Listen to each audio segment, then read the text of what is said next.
Bien, nous allons vivre bientôt la nouvelle année chinoise. Ça sera l'année du dragon qui succède à l'année du lapin. Le dragon, c'est le 5e animal de ce zodiaque chinois qui en comporte 12. On calcule avec 12 branches terrestres et 10 branches célestes. Les 10 sont communiqués avec les 12.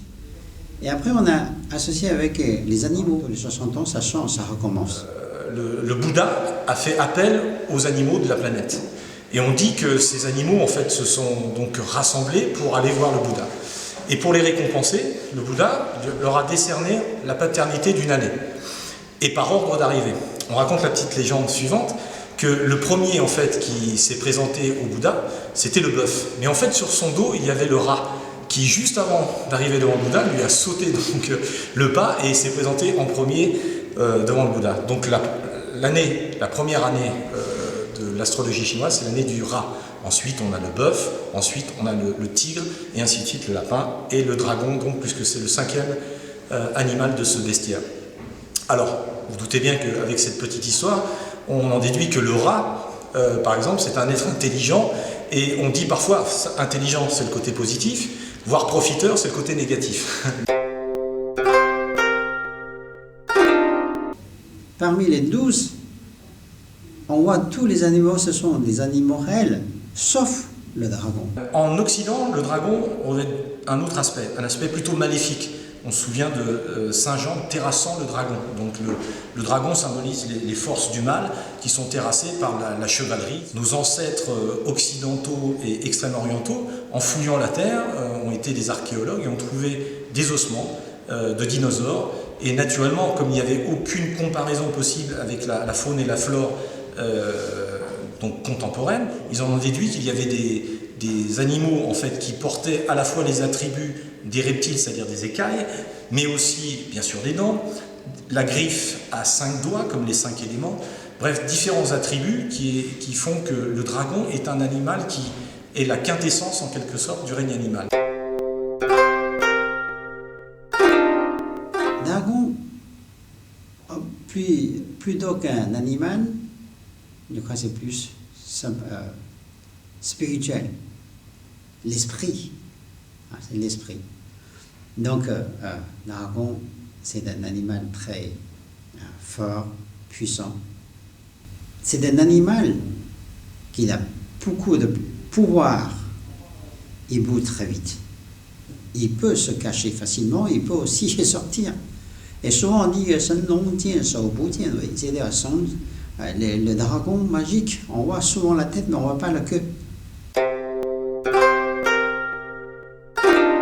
Le dragon, c'est également un style de Wushu.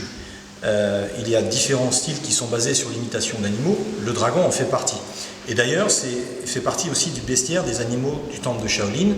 Tigre, dragon, on se souvient du film Tigre et Dragon, singe, ours, menthe religieuse, léopard sont des animaux qui sont très empreintes symboliques, mais en même temps qui correspondent à des styles de combat.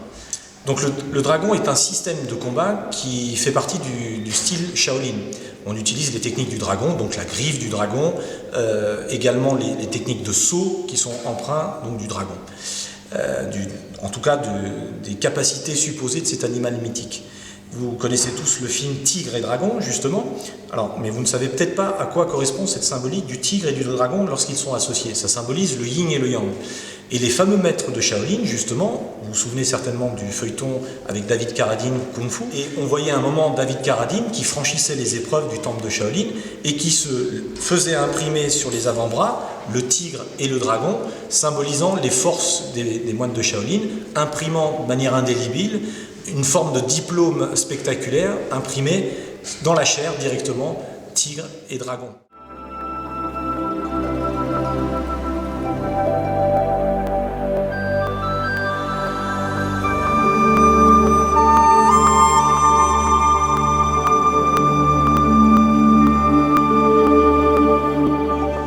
L'année du dragon en général, d'ailleurs c'est le nom d'un film également, l'année du dragon, et c'est aussi le nom Petit Dragon de Bruce Lee. Donc c'est une année très importante dans l'astrologie chinoise, c'est une année normalement remplie de chance. Et Dieu sait si dans cette période de crise économique et mondiale, c'est porteur plutôt d'espoir. Le dragon est réputé pour être impétueux et très vivace. Donc c'est une année normalement qui devrait nous apporter ce genre d'état d'esprit. Donc pour les gens qui naissent dans les années de dragon, du point de vue de l'astrologie chinoise, c'est une année qu'il faut faire attention. Faites attention au niveau de travail, au niveau de santé, au niveau de investir. Mais si vous êtes prudent, faites attention, ça peut quand même s'en sortir. Moi, je suis coq cette année pour les coqs. Il a 2-3 ans, c'était moins bien. Cette année, c'est pas mal. Donc, du point de vue financièrement, du point de vue de la santé, des relations sociales, c'est-à-dire avec les amis, avec la famille, tout ça. Ça, cette année, normalement, c'est pas mal. Moi, mes élèves, nous vous souhaitons une bonne année du dragon. Xinian Kuala. Je vous souhaite de réaliser tout ce que vous voulez et bonne santé, bonne année. Xinian Kuala. Je vous souhaite une bonne année du dragon 2012. Toute la Tao Team de Génération Tao vous souhaite une très très bonne année 2012. Bonne année du dragon d'eau. Bonne année du dragon. Je vous souhaite une bonne année du dragon. Eh bien, je vous souhaite à tous une très bonne et heureuse année 2012. Bonne année. Bonne année du dragon 2012. Pour l'année du dragon, l'école Wangnam souhaite à tous les lecteurs du magazine une bonne année.